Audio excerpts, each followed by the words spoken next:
but let's now talk about our own markets, all of the news, the individual news that has come through in stocks as well. So for that, we have our research team here with the trade setup. Vivek, Hormaz are both with me right now.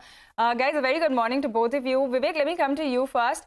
Handover has been a little bit weak once again. Looks like it is going to be our first losing week of the year. Well, absolutely right. So to end 2023, you actually saw the US market saw 9 weeks of straight gains.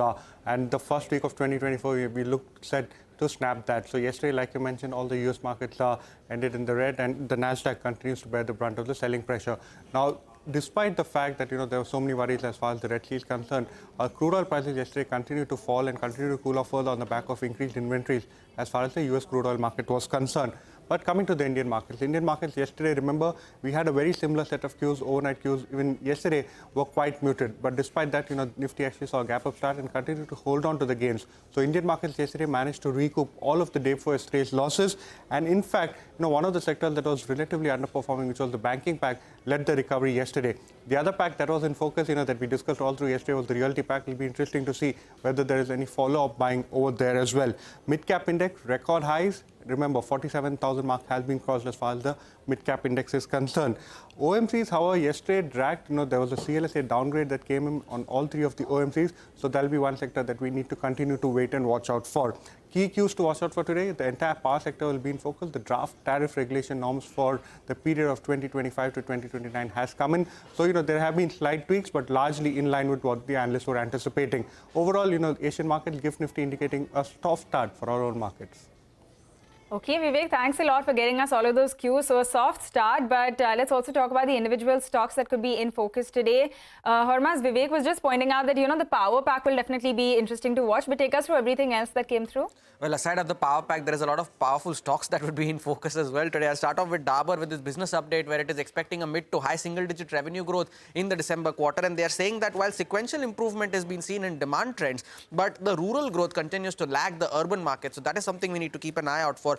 The Sobha was possibly the stock of the day yesterday. The entire realty packet came out with its business updates last night, and it said the total sales value were up 37% from last year, and average price realizations crossed the 11,000 rupees per square foot mark, was up 21% as well.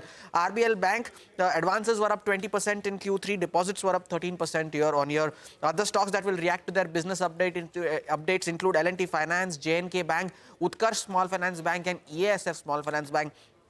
Grasim has approved a 4,000 crore rupee rights issue. They'll be issuing 2.2 crore shares, and the entitlement ratio is 6 rights shares for every 179 shares held in the company. The rights issue will open on the 17th and close on the 29th of January. PFC has raised its FY24 market borrowing program to 1.05 lakh crores from 80,000 crore rupees earlier. And lastly, Lupin, which has approved a received a tentative US FDA approval for its drugs that are used in patients with type 2 diabetes mellitus, and these drugs had an annual sales of $5 million in the US and will be manufactured at their Pithampur facility. Back to you. Okay, Hormaz, thanks a lot for running us through that entire list of stocks. Let's also talk about all of the cues from the futures and options space. Mangalam is here with that. Mangalam, yesterday was solid. It was a solid day yesterday. In fact, after a couple of days of weakness that we saw in our markets, or maybe pause for breath, we saw the markets bounce back yet again. The Nifty Bank and the mid-cap index, all of them doing extremely well. The mid-cap index was up almost 2% in yesterday's session. What was interesting is where there were heavyweights which were contributing to the upside on the Nifty. We had decent contribution coming in from both Infosys as well as HDFC Bank. The banking pack was slightly off, and Infosys also ended about 1.5% higher. The FIs, they bought in the cash markets, and that's the nature of the stocks that did well as well. 1,500 crore worth purchase, and the India VIX at the same time closed lower by around 5.5% as well. So that's a good sign. You would like that, the market's going up and the India VIX going down. Earlier when the markets were going up, the India VIX was going up. There was signs of caution right now. What was also interesting is that after 5 days of decline over the Nifty spot, the futures premium did see a bit of an inch up higher from 91 to 83 points, and then yesterday went up to 127 points, telling you that there was some purchase, some short covering in index futures itself. The FIs bought 122 crores. Importantly, the FIs are now 66% longs, as they have been from the start of the series. A mild correction out there is what we've seen. The Nifty Bank is holding about 48,000, so we'll keep an eye out on that. Record high on Nifty Bank is 48,636. That will be an important level. And for the Nifty, now that the bounce has happened from 21,500 to, importantly, watch out for 21,850 as well. From the stocks side, 11 stocks are in F&O ban. So watch out for the new entrants in the F&O ban itself. Okay, Mangalam, thanks. We will watch for all of these important cues. But